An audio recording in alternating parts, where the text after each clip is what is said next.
90.4 FM radio खांची पर आप सुन रहे हैं कैरियर काउंसलिंग फॉर यूथ और आज सुनते हैं यूपीएससी जेपीएससी विषय के हमारे एक्सपर्ट श्री एम.ए. हक को, जो देंगे स्टूडेंट्स के प्रश्नों का जवाब।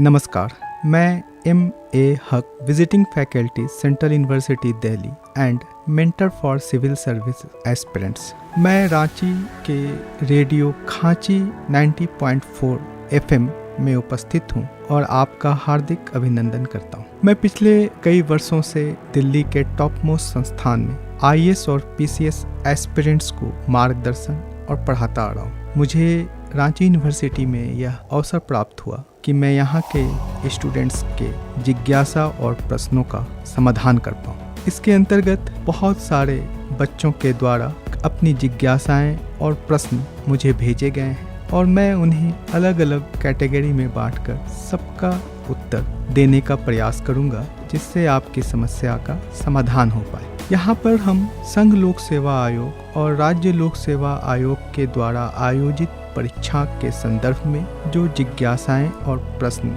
आए हैं उनका समाधान करने का प्रयास करूंगा। कई स्टूडेंट्स के जो हमारे पास प्रश्न आए हैं उसमें से जो सबसे पहला प्रश्न है कि करियर के चयन किस प्रकार से किया जाए, जिसमें कि यूजी और पीजी के विषय को सम्मिलित किया जाए।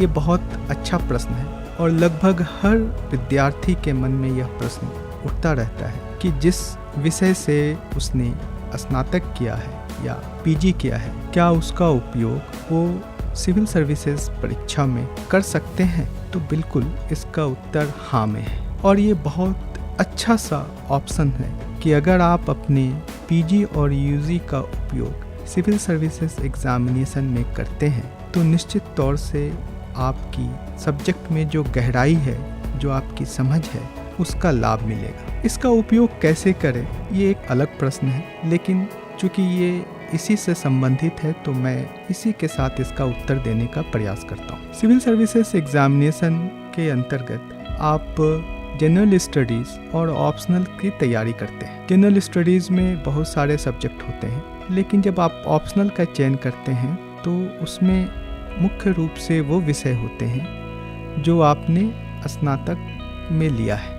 या पीजी में लिया है। उदाहरण स्वरूप history, geography, math, physics, economics इत्यादि। अगर आप अपने करियर के अंतर्गत पीजी और यूजी के सब्जेक्ट को बहुत गहनता से पढ़ाएं और इसकी अच्छी समझ रखते हैं तो सिविल सर्विसेज के एग्जामिनेशन में ऑप्शनल पेपर का चयन में इसे सम्मिलित कर दीजिए, जिससे यह होगा कि आपके द्वारा जो पिछले 3-4 वर्षों में जिस सब्जेक्ट का आपने अध्ययन किया है उसका संपूर्ण रूप से उपयोग हो जाएगा। तो निश्चित तौर से ये एक अच्छा विकल्प है और ये एक ऐसा विकल्प है जो बहुत सारे लोगों ने इसका उपयोग किया और बहुत अच्छी रैंक के साथ सफलता को प्राप्त किया। तो आशा करते हैं कि आपको आपकी ये जिज्ञासा का समाधान हुआ होगा और आपको कई बार ये लगता होगा कि क्या हम अपने सब्जेक्ट को छोड़ दें या उस सब्जेक्ट से आगे बढ़ें। इस डिलेमा से आप बाहर निकल गए होंगे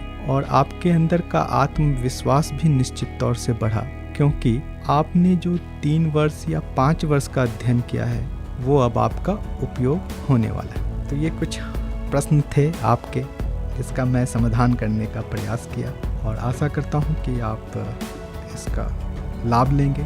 मेरे कई प्रोग्राम्स आप टीवी पे भी देख सकते हैं, खास करके झारखंड विधानसभा टीवी पे मेरा इको टॉक कार्यक्रम आता है, जिसमें कि इकोनॉमिक्स को मैं बहुत सरलता से प्रदर्शित करने का प्रयास करता हूँ ताकि आम जन लोग इसे समझ सकें। आज के लिए इतना। आपके फिर प्रश्न आएंगे तो फिर मैं आपको उसका उत्तर देने का प्रयास करूँगा और आपकी समस्याओं का समाधान के लिए निरंतर प्रयासरत रहूँगा। धन्यवाद।